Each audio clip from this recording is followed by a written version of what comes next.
Welcome to Home Dad Chat, brought to you by the National At Home Dad Network. My name is Brock, My name is Danny. and we are here to talk about life as stay at home dads. So sit back, relax, and enjoy the show. No, I don't want much. I even love handmade crafts made of macaroni. Come on now, you should know me. Times I might eat too much. No worry about my weight, got the dad bod rocking on me. Sketches on my feet, cargo shorts look good on me. I'm a dad, that's what I do. Hey, everybody, welcome to Home Dad Chat. Like I said, I do have to move my beer. It's in the wrong place. All right, there, I moved it. Okay. It's too far away. You don't want to reach. It was too far away. I was having to reach over my microphone. You don't want to hear that. Anyway, yeah, we're back for another fun episode where we're going to be talking with another board member and getting to know them. Tonight's board member, if you know, you know, and if you've had his meat in your mouth, you really know. We're definitely talking with the one and only Matt Strain. So if you like craft beer or you like meat or Legos or whatever, I mean, we're going to talk about all kinds of fun stuff tonight with definitely Matt. Food. Definitely food. Yeah. Maybe mushrooms of some kind. I don't know. Yep. But yeah. The cooking kind, not the other kind. Okay. Yeah, that's true. I guess we won't talk. You have to, in this day and age, you have to define the difference because. Although I am curious to know if, while his foraging, if he's ever come across any of those magical shrooms just out and about. I don't know how they occur. I mean, obviously they're natural somewhere. I mean, they are. And I know people that do grow them, and it's a very specific thing that they do, and they have to be a very sterile environment or get cross contaminated with other spores or things like that. And it's really very scientific, but at the same time, I have to believe that there's somewhere out there in the woods, somewhere, because how else did you find them? You didn't breed them, I'm sure. From what I understand, there's certain types that are just out there in the woods. So I guess if you get lucky and find them, a magical trip you will be on. Yeah, I've never really been on a trip like that. I don't know if I want to, but I'll just handle just getting slightly buzzed every once in a while, like a beer, not a beer, but a shot of whatever. And I'm like, whoopee, I'm good. But yeah, so we're going to have, we'll have Matt on here in a moment, and we're just going to have a fun time talking. Maybe we'll talk about his favorite types of spandex too. We'll see. Yeah. Yeah. Let's not. All right. Well, we'll be right back, and it'll be a fun show. So here we go. Become a member of the National At Home Dad Network, an organization focused on providing advocacy, community, education, and support, connecting with households where dad is the primary caregiver of the children. We do this through our webinar and podcast series, mental health support groups, regular online social events, as well as our annual convention. The National At Home Dad Network is a 100% volunteer organization. Without the generous support of its members and the community around it, we would not be able to continue the work that we do. Becoming a member gives you access to past convention speaker presentations, the ability to vote for board members annually, and ensures that the organization's fees and bills are in positive standing. Oh yeah, it should not go unmentioned that there is some cool swag headed your way if you decide to become a member. For only $35 a year, your membership provides you with the exclusive content only we can generate, and you'll be supporting an organization that benefits families all around the country and world. By advocating for them, offering them community, providing education and guidance, and supporting them to grow in their parenthood journey. And one last thing, if you contribute $500 or more, you will become a lifetime member. Not only will you receive everything already mentioned, but also a certificate recognizing your status and an exclusive National At Home Dad Network challenge coin with our trademark logo, Dads Don't Babysit. So, what are you waiting for? Become a member today. And we're back. And we've got Matt Strain with us. And he is man, we got your green. What does your shirt say? Swim, bike, run. Well, that makes total sense for you. Yeah. I have to say too, when you came on the video, my immediate thought was you were in some sort of den or parlor or man cave, if you must, and those glass doors that are probably out to the exterior. But the way I saw it, because it's dark out there, like, is that like your stash? I mean, is that where you put your special meats or is this like, this is where you make sausage? I mean, I don't know. Actually, the glass doors go back to a sunroom. This is the room that sold our house to us. When we were looking at the house, we came in, and this is the original study from when the house was built in 1951. That whole wall is built-in bookshelves. Oh, yeah. There's a fireplace in front of me. It's got built-in cabinets, and this is all the original, like, heart pine hardwood walls that were put in here in 51. Nice. It's a neat house. I got to be there for a board retreat a few years ago, and yeah, it's a cool that's a cool little space right there. Yeah, this room makes me happy. It's also right next to the extended range router for the computer. So I wanted to make sure that I didn't end up lagging in the middle of the show. I'm looking out for you guys.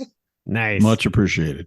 Definitely. Well, if you haven't noticed already, we are talking with Matt Strain. He is one of the members for the board. He's acting secretary currently, and he's been in that position since last year. Matt has he's been around for a bit. So let's start out with this, man. Tell us a little bit about your family dynamic. How many kids you got? Who else you got keeping you in check? That kind of thing. I don't know. I have two kids. My oldest is Lily. She's 8 years old, going on 22.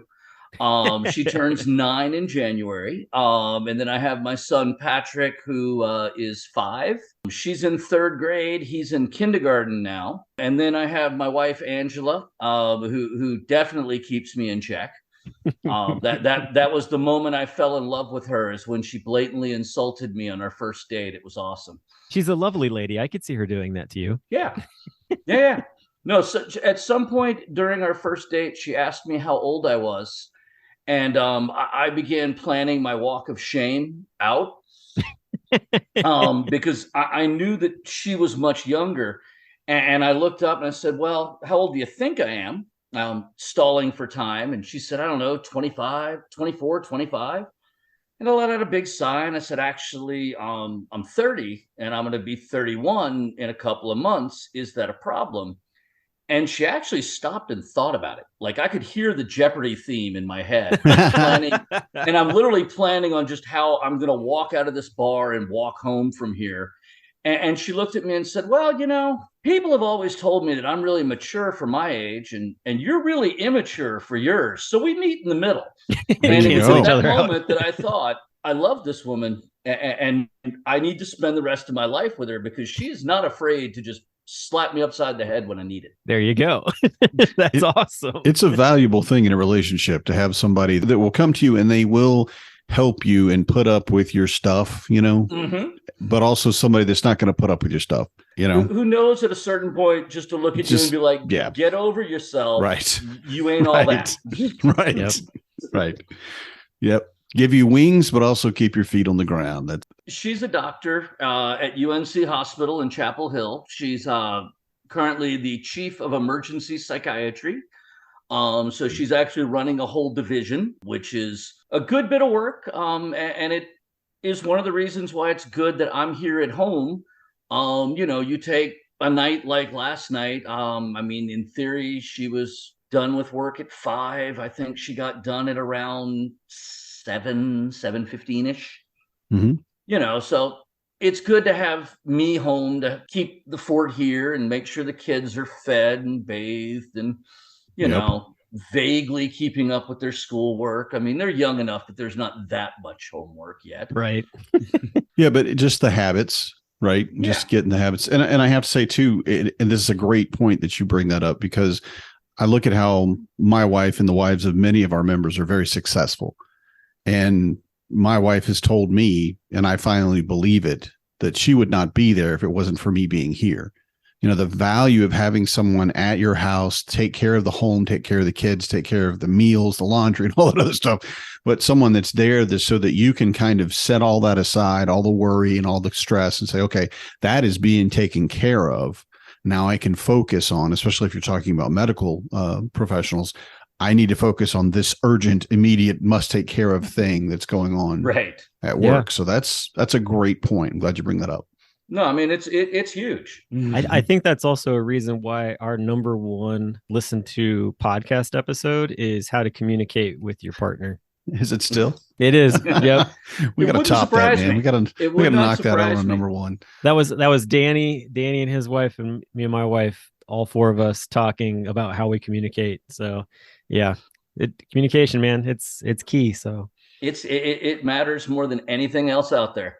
Definitely. Mm-hmm. You've been a stay-at-home dad basically since Lily was born, correct? Yeah, it'll be 9 years in March. Nice. That's awesome, man. Yeah, and then I remember you posted a picture this year of you running away as you dropped your child off for their first day of school.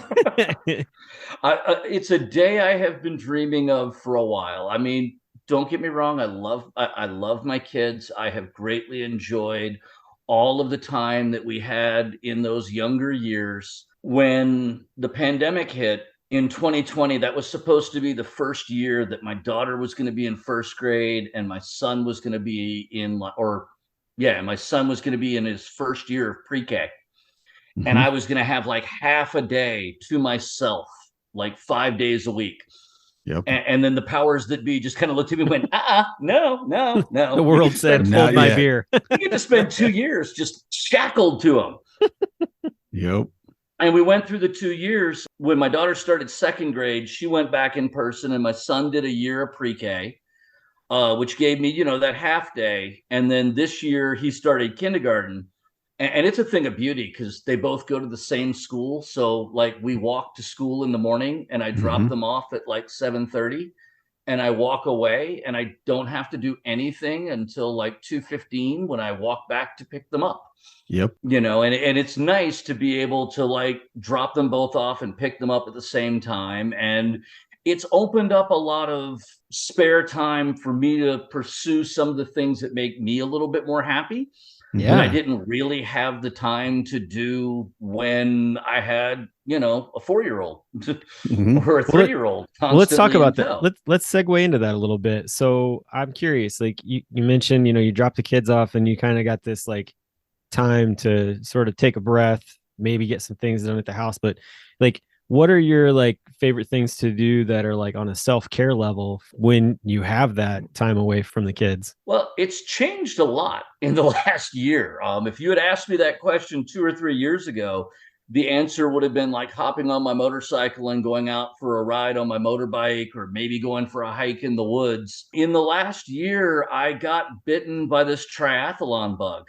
So, today is a prime example. I dropped my kids off at school. I came home, I changed clothes. I went out for a run, went out and did a run, came back home, and then started knocking out some of the work around the house. Usually pre-surgery, because I just got a hernia repaired, I would do something every day, whether it was ride my bike or run or swim. I just got cleared by my doctor to begin what she referred to as light exercise. I can jog, but not run. She's like, you can ride your bike, but let's try to avoid doing a lot of hill work.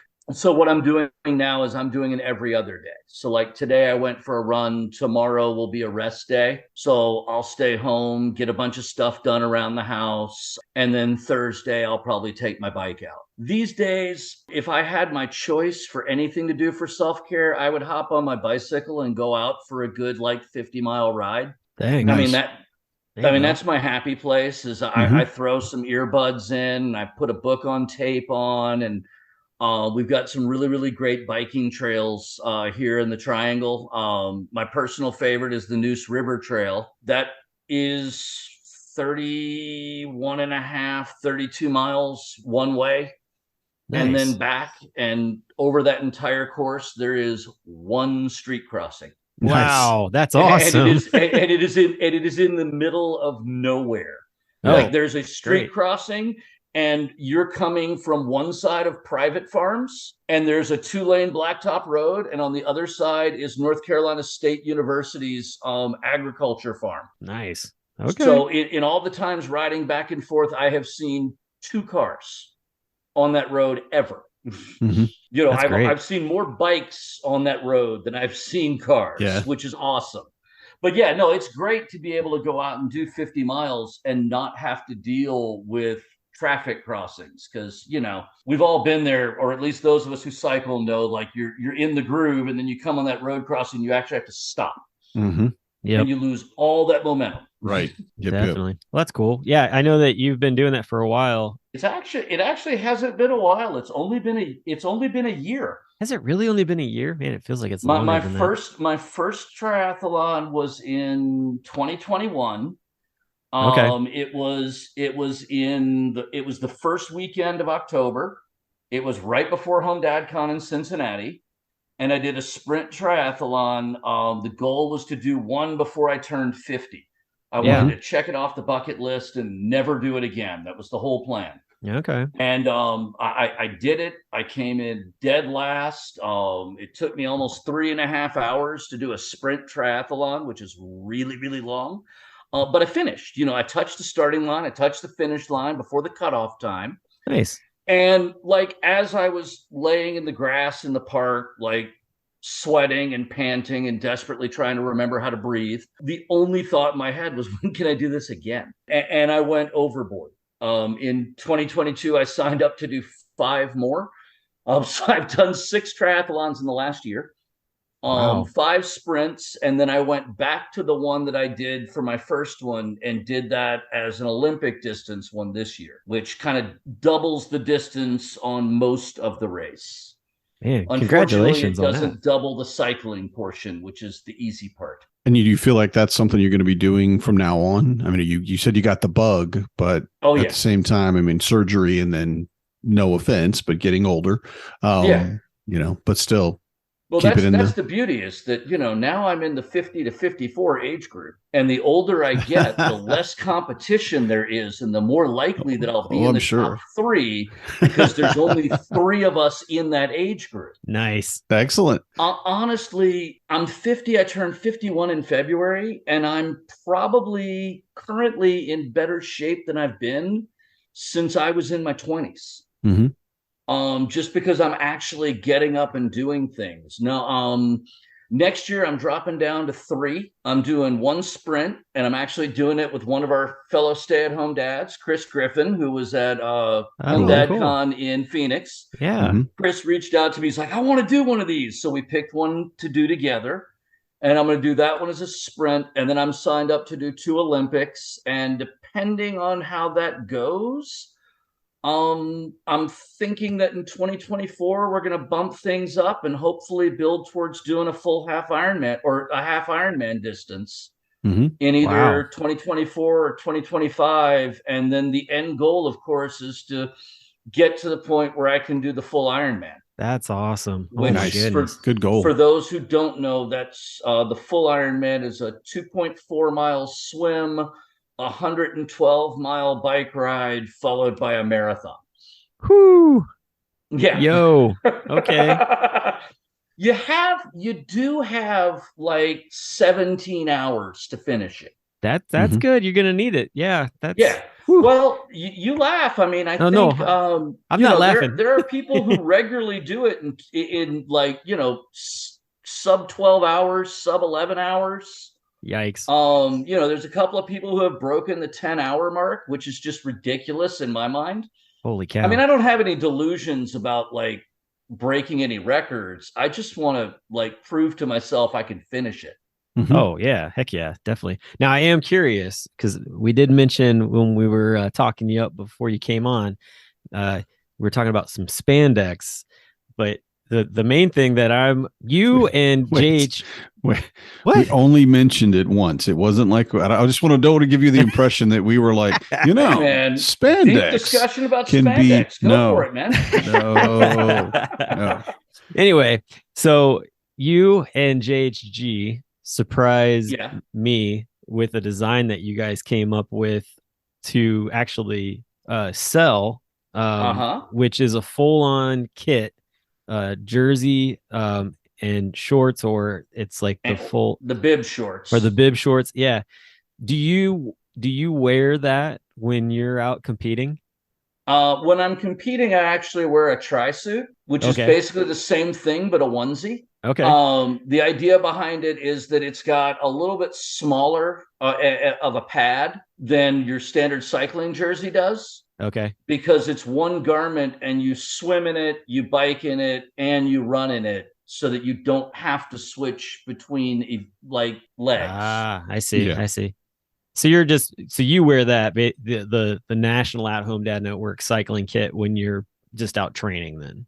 Yeah. I mean, I've got several different kits that I wear. I've got everything from a Cookie Monster one. I've got an Empire Strikes Back one. I've got my National At Home Dad Network one. I've got an athletic one. I've got one that's for the Pactimo ambassadors, because I got picked up as an ambassador for them. So I've got one of their kits that just, is for the Pactimo Ambassador Club. Yeah. Just, whatever happens to be clean. Cool. Well, I just had to put a shameless plug in. I had to put a shameless plug in for it. Oh, no. Honestly, and I will say that the National At Home Dad Network kit is one of my favorites to wear. Every time I stop on the trail, someone will ask me about it, because, it does say dads don't babysit. Yeah. It's called parenting in big letters on the back, and it's got our logos everywhere. So it's a great conversation starter. Yeah. Oh, definitely. Oh, sure. Yeah. Yeah. And I'll drop a link in the description in the description too, where people can find that jersey, because it's well priced, and it is a nice piece if you're into riding. So for sure. So with all that, you get into the organization. Like, what was your first convention, and what was that like for you? So my first convention was the second Raleigh convention in 2016. I knew nothing about the organization. I was in this like deep, dark pit of depression. Like, life was ugly. I was convinced I was the only stay-at-home dad on the planet. My wife was really worried about me. So she's involved in several different Facebook, or at the time, several different Facebook groups, one of which was for physician moms. And she found out that they had a splinter group that was for dads married to doctors. I joined that group, and it's a fantastic group of guys, not necessarily for me, because a lot of the guys that are in that group are very, very much into their careers and are career driven. Mm-hmm. So as a stay-at-home dad, I didn't have a lot in common with them. They have a subgroup for stay-at-home dads that I'm still very much a part of, that I think is fantastic. But while I was in that group, of all things, Carl Wilkie posted a link to the convention ticket site, mentioning that day was the last day to buy tickets before the price went up. And I had never heard anything about this. And I'm like, well, it's in Raleigh. And I followed the link and I looked at it, and I won't lie, I was skeptical. I had no idea what it was going to be. Like, half of me was like, this might be cool as anything. And the other half of me was like, this could be the most awkward thing ever. Yep. So I texted it to my wife, and I'm like, I kind of want to do this. And she texted me back, and she's like, it looks interesting. We can talk about it. And she was working a night shift that night. She was actually going to be at work until late. And I mentioned to her that, well, today's the last day to get the discount pricing. And my wife is very frugal. Her immediate response was, well, then book it. So I bought the ticket. And that was my first exposure, was the day that I walked in there. I knew no one at all. There were two people I knew. Both of them were sleeping at my house, because we had a hurricane that came in that weekend, as often happens when we throw home dad care on the East Coast. Yep. Yeah. And a couple of the guys, one of them was a fellow stay-at-home dad married to a doctor. And I had reached out in the group and said, hey, man, if anybody needs a place to crash, I've got an extra room. And he jumped on it. And the other one was coming up from Florida. And his roommates bailed on him, and the room was in their name, the hotel room. Oh, And he was talking about how he might not be able to go because he had nowhere to stay. And I'm like, dude, I got a couch. I mean, the bed's already taken, but you're welcome to the couch. Mm-hmm. So I had two guys that were staying at my house for the convention, and I that knew you them. never met before. Yeah, never met either one of them before. One of them was Nick Feigl. Oh yeah, from Yeah, Tampa. from Yeah. Florida. He was the guy that was sleeping on my couch, and the other one was Daniel Coben, who kind of has faded out of the organization. But the other one was Daniel Coben. And I drove into the convention every day and came home every night to go to sleep. And, the story is the same as so many other guys. You went to your first convention, you walked in 30 minutes, an hour after you got there, you suddenly realized, oh, crap, I just found my people. Yep. I was convinced that I was alone. Come to find out that at the time, like the Triangle Stay-at-Home Dads group was one of the most active groups in the country. Yep. At that point, they had like 20, 30 dads that were showing up for morning playgroup. Some of them lived right in my area, and I knew none of them. Yep. Yeah. I didn't even know they were there. Right. Yeah. I mean, no idea. I love that story because I love all of that story, and I've heard it, a couple times, but I always love that part of it because that's the same thing that I've found. I'm up here in the middle of nowhere, Wisconsin, and I'm like, there's not going to be any more stay-at-home dads. There's not. And all I had to do was ask on a local Facebook page, and they had, oh yeah, we gotta, it's just dads. It's not, at-home dads. We got a group right here. Won't you join us? And I'm like, what? And the guy, actually one of the guys that did some of the artwork that I have in the house, and we have one of the signs outside, and he painted those. Right. Nice. And I'm like, I know your name. And he's like, cool. Because I'm like, he's like, I don't know you at all, sir. You're from Georgia. I've never been there. And he said, well, I do some artwork. And I'm like, do you paint? He said, yeah. I'm like, oh my God, you painted and we picked it up at the whatever festival that was my wife was at when she got it. And he's like, oh wow, what's the chances? I'd meet another at-home dad, and he's at least a collector, I guess, if not a fan. Yeah. And I'm like, well, I only have two things, and yeah, one of them's a yard sign, but still, yeah, sure, I'm a collector, definitely a fan. But it was amazing, and things like the City Dads group, and of course our convention, it really brings home the fact that there are dads out there doing it too. Oh yeah, even in the most rural areas, you just have to look around a little more. It's great. And I love that part.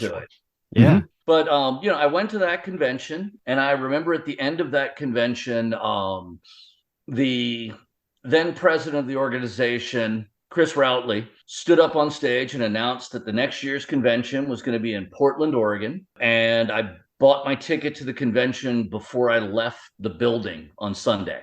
Mm-hmm. My wife and I met in Portland, Oregon. She did her undergraduate work there. I went to culinary school there. So I figured it'd be a pretty easy sell to convince her to go. And, I attended that one.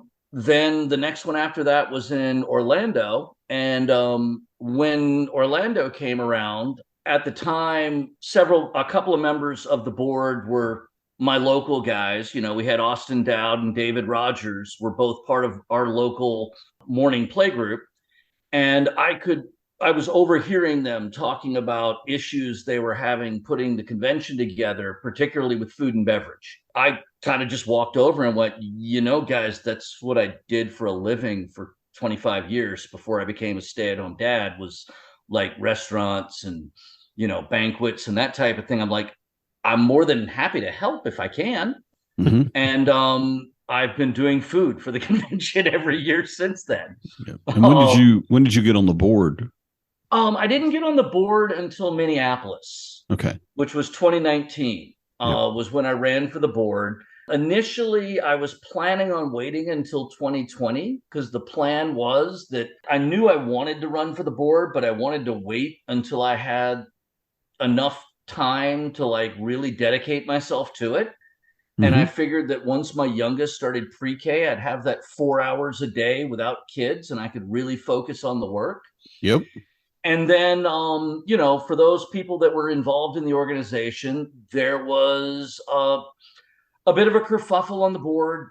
Several people had family emergencies. A lot of people left the board, came on the board, left the board.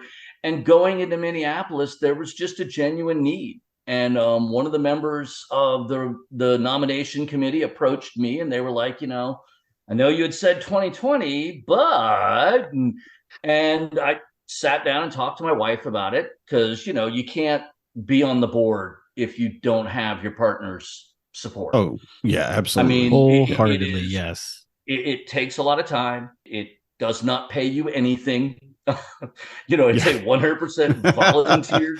It is a volunteer time suck. It's a drain. I mean, it is. I love it though. I love it. I absolutely love it, but I wanted to make sure that she was on board, and she said, if it's what you want to do, go for it. And so in 2019, I ran and was elected. And then in 2021, when Quetzal Torres, who had been our secretary as long as I had been on the board, he left the board, which left the secretary position open. I put myself forward to do that, and I've been secretary for that year. And then last year I ran for re-election to the board, again, with the wife's endorsement, because I still feel like, there's more that I wanted to do. And especially having taken on the secretary role, when I took on that role, it introduced like a whole new set of challenges. I want to interject real quick with that. So what does that look like? What is the role of secretary? What does that mean exactly? Because I think a lot of times our members hear like, oh, like you're the president, oh, you're the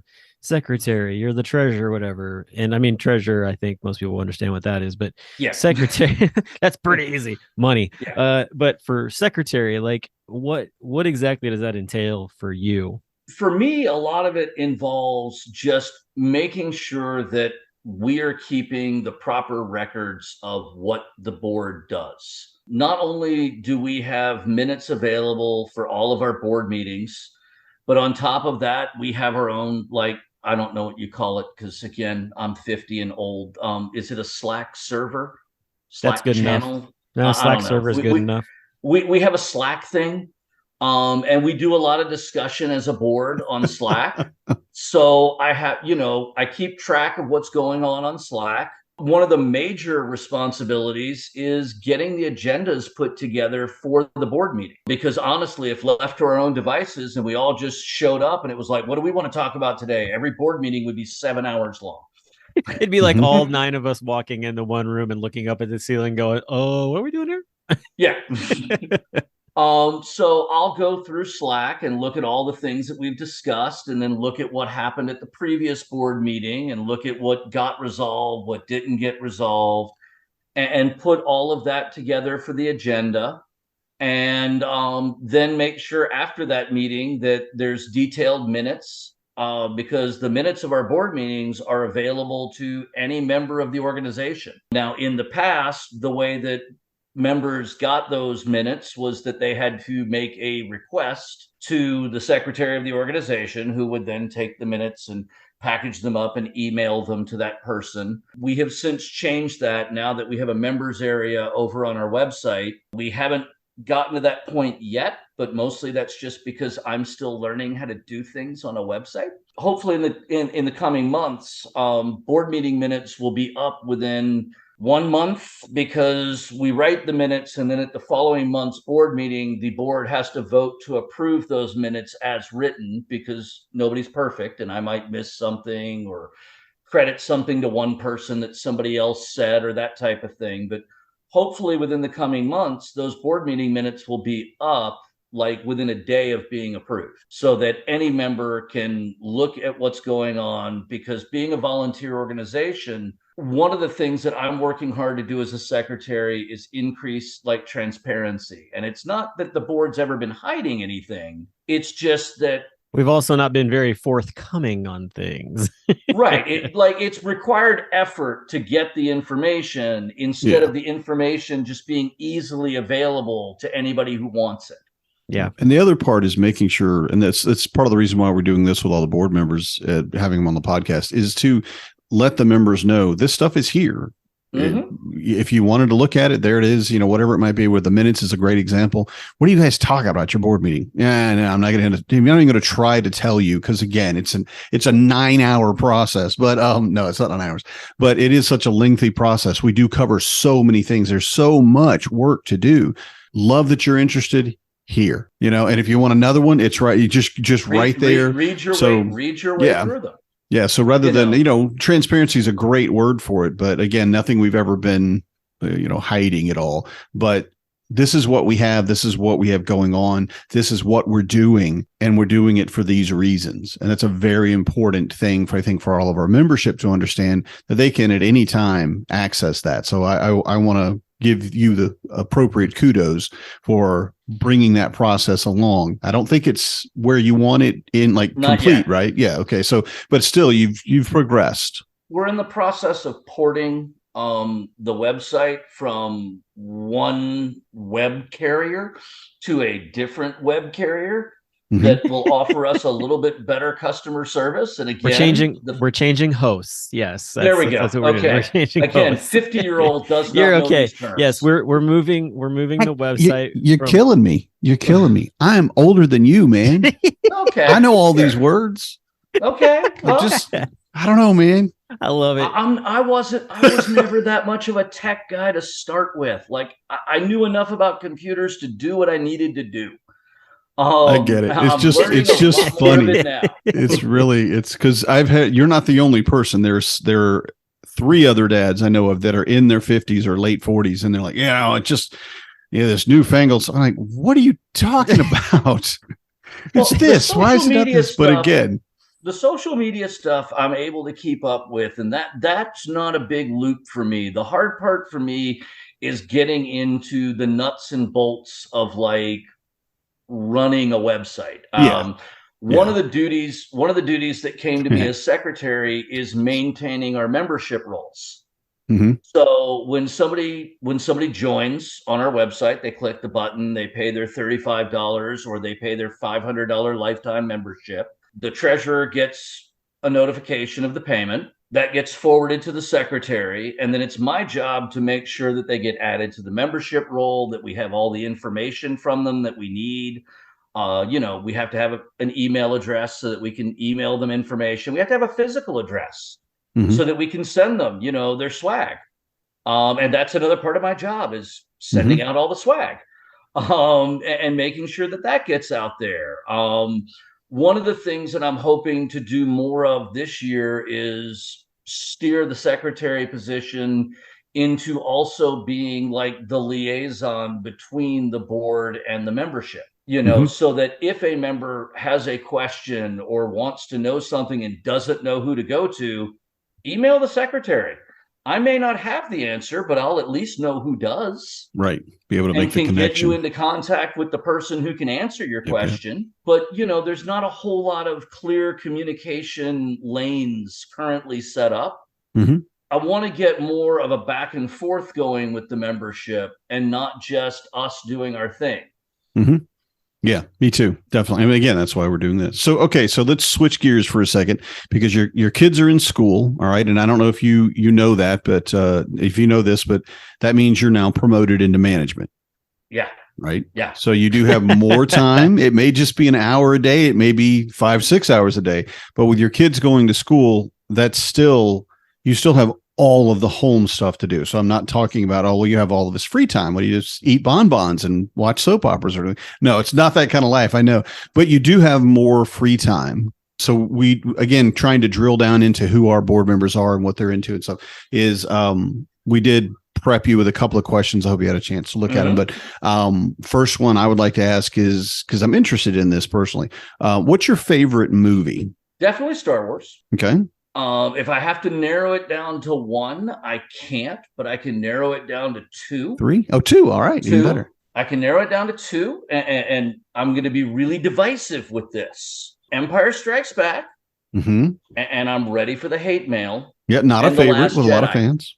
And The Last Jedi, really? Okay. Yeah. All right. Those are my 2 favorites, mostly because they didn't give you what you expected. Mm-hmm.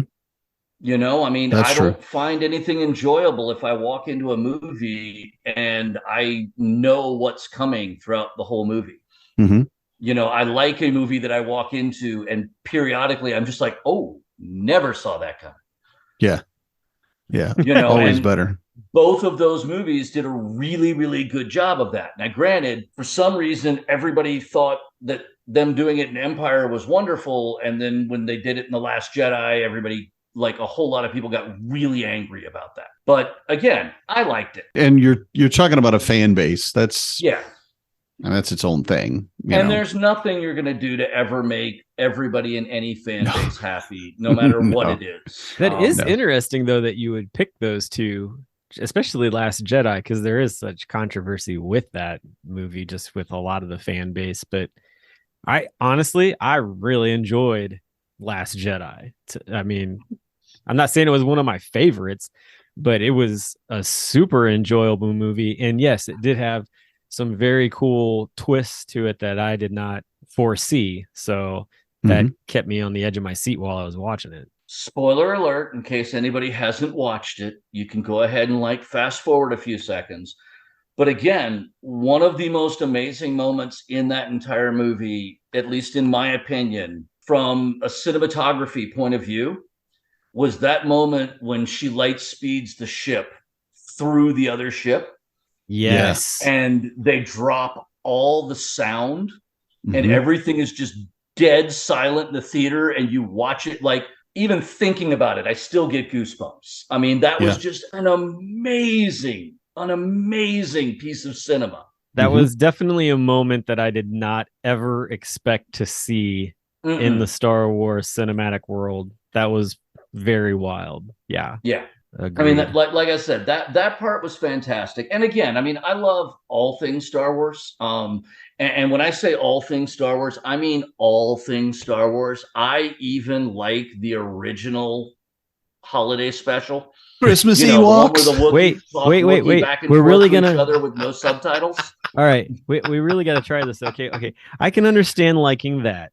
All right, but where do you stand when it comes to Jar Jar Binks? I hated him when the movies came out. And then I had this really weird experience. My daughter was 4, and my wife went away for the first time out of town and left me with my daughter and my infant son and a freezer full of breast milk. And she went to a convention for 4 days.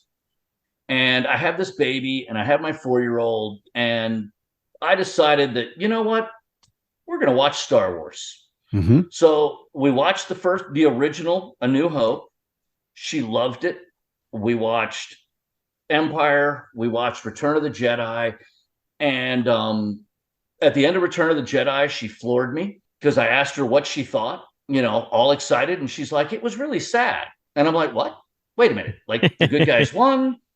Everybody lived happily ever after. The Empire's gone. Why is this sad? And my 4-year-old turns around, looks me in the eye, and goes, well, because Luke's daddy didn't love him until he was dying. And my immediate thought was, I'm going to go to the bathroom now and cry. So I went to the bathroom and bawled for a little while. Shots fired. Yeah, I mean, it was just damn. Yeah. And we had this great moment. And then she looked at me and went, well, are there more? And like everybody in my generation, I had my preconceived notions of what I experienced with the prequels. Right. And I let out a big sigh and I said, well, kind of. And she's like, well, let's watch them. And I said, okay. And we sat down and we watched The Phantom Menace together. And what I remembered of the prequels was I remember The Phantom Menace was just god awful with the whiny kid and Jar Jar, and everything about it was terrible. Metachlorians. Yeah, everything about it was terrible. I had almost no memory of Attack of the Clones. And then I remembered that Revenge of the Sith was awesome. Sitting down and watching Phantom Menace with a 4-year-old, it gave me an entirely new perspective. Jar Jar wasn't there for me, not as an adult, not as a young adult when it came out back in the 90s. Jar Jar was there for the kids. Because let me tell you, my 4-year-old thought he was the most hilarious thing that she had ever seen. She was absolutely delighted with it. And sitting next to her for the first time, I got it. I absolutely got it. And now at this point, honestly, The Phantom Menace is my favorite of the prequels. Attack of the Clones is just awful. I don't know if either one of you have watched it recently, but it is like 2.5 hours of slog. I'm not a big fan of Attack of the Clones, but I will say that things like Bad Batch that came out of that was an excellent kickoff of that. I feel like it sort of like the saves it a little bit. Yeah, the cartoons are awesome, like the Clone Wars, the Bad Batch, all of that is amazing. But the actual movie is like 2.5 hours of a terrible romance between Anakin and Padme. Yes. And the two actors had had zero chemistry. Yeah, it was awkward. None. It was so bad. And it just went on and on. And then I remembered Revenge of the Sith being awesome.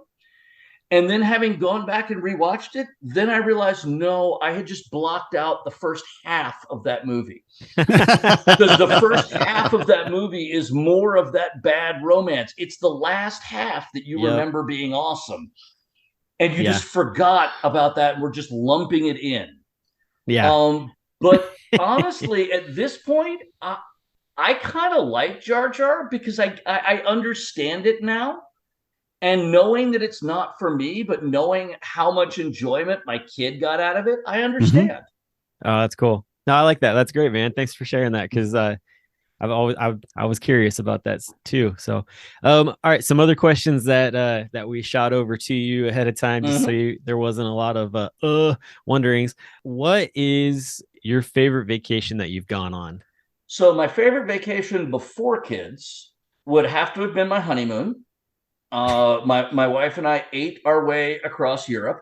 We did Paris, Lyon, Venice, Italy, and Bologna, Italy. And basically, different people go to Europe for different reasons. We went to Europe to just eat, eat and drink. That is what we did. And it was absolutely amazing. We did the whole look at the cathedrals and all that type of thing, but I ate at my first Michelin-starred restaurant on that trip. And one of my friends made arrangements for me to actually spend a half a day working in a high-end Italian restaurant in Bologna, Italy. Wow. Where I actually, again, there was this moment during dinner where my friend Daniel, he and his wife go to Bologna every year. And when they found out we were going to be coming through Bologna, they're like, hey man, hit us up when you get to town. We'll hang out.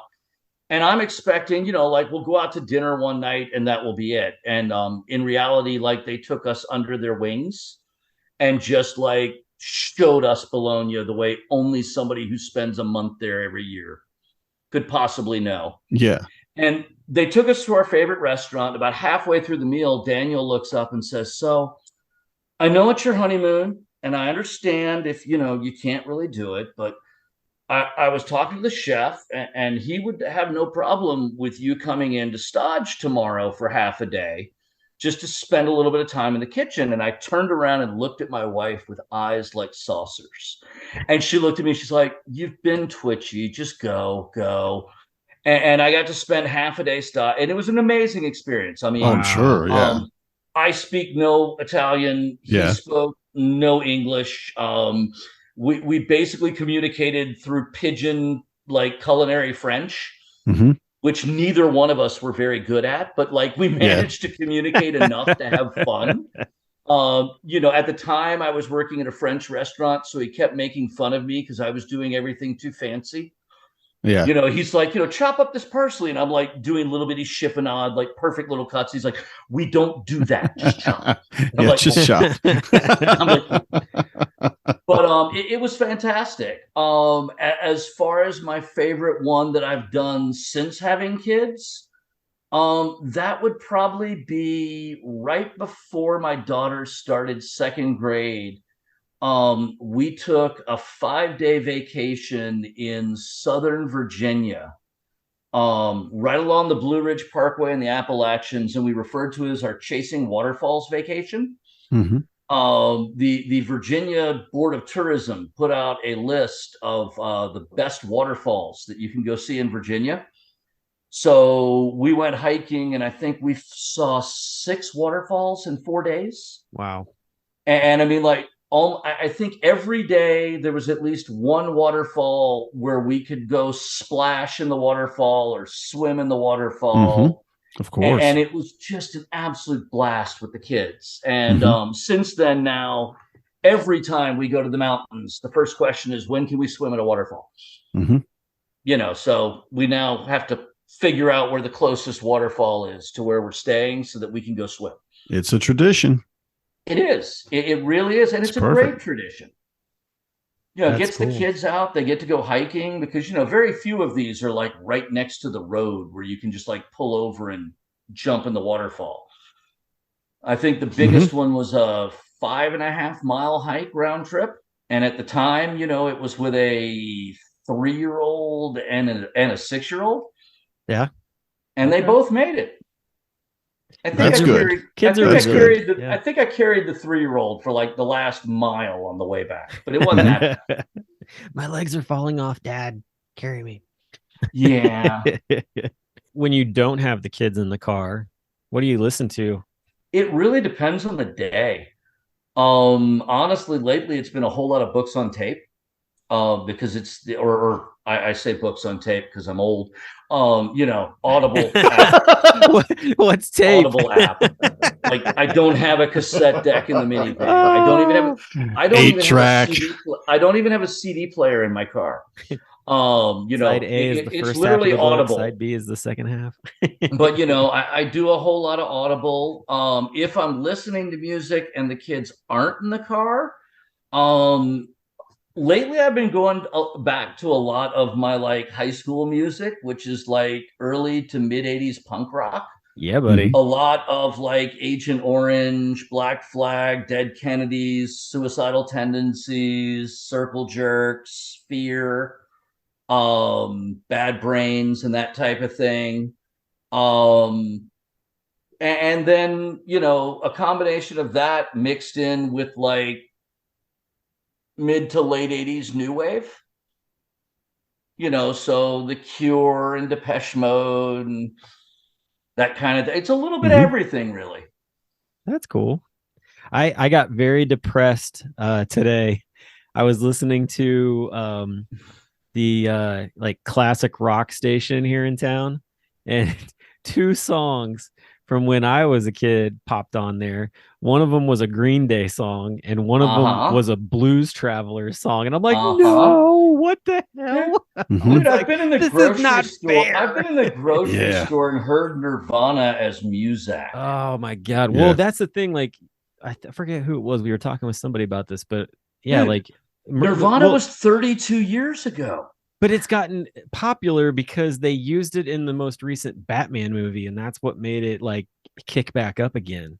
So that's why everybody's like, oh, they're all listening to it again. Well, you know, people talk about how I can't believe, you know, they're playing like Pearl Jam on the Oldies channel. Yeah. Again, this is from 1990. That I know. 32 years ago. Yeah. I graduated high school in 1990. That was the equivalent of a song from 1958. Right. Yeah. You know, so yeah, it's oldies. Driving around with my teenager and listening to the music he listens to, right? And I try to be open-eared, as it were, you know, open-minded about it all. But the stuff that he brings up, and some of it, I'm just like, this is garbage. This is just garbage. But then I realize, okay, so when I was a teenager, what was on? Oh, it's great. No, it was some garbage. Someone else thought it was garbage. It was some garbage, actually, for sure. Probably at that time, garbage was actually garbage was. Yeah, garbage was. Yeah. See, and this is the fun part. My kids are still young enough that I still get control over the radio. But they get to make picks. My daughter is on a huge kick of like 90s female-driven bands. So she's a big fan of Garbage. She's a big fan of Eve's Plum. By the same token, she's really into like the Bangles and you know, any of the girl bands. She's all about that. Nice. No Doubt, you know, any of those. There you go. No Doubt is one of my favorite bands. Gwen Stefani is a goddess. I'm just saying. She's amazing.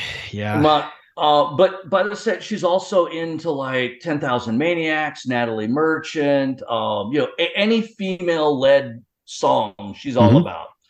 That's my awesome. son Representation. At 5, my son at 5 has become like a diehard metalhead. Oh, I got something for you on that then. If he's a diehard metalhead, you should check out heavy metal Disney songs. Okay. It's all the Disney songs done in heavy metal. He doesn't want kid songs. Right, but these now, don't sound like kid songs. I mean, it's the kid songs. Now, my son's favorite songs are War Pigs by Black Sabbath. Epic by Faith No More. Oh my God. Battery by Metallica. Oh, I don't know that. Bodies by Drowning Pool. It's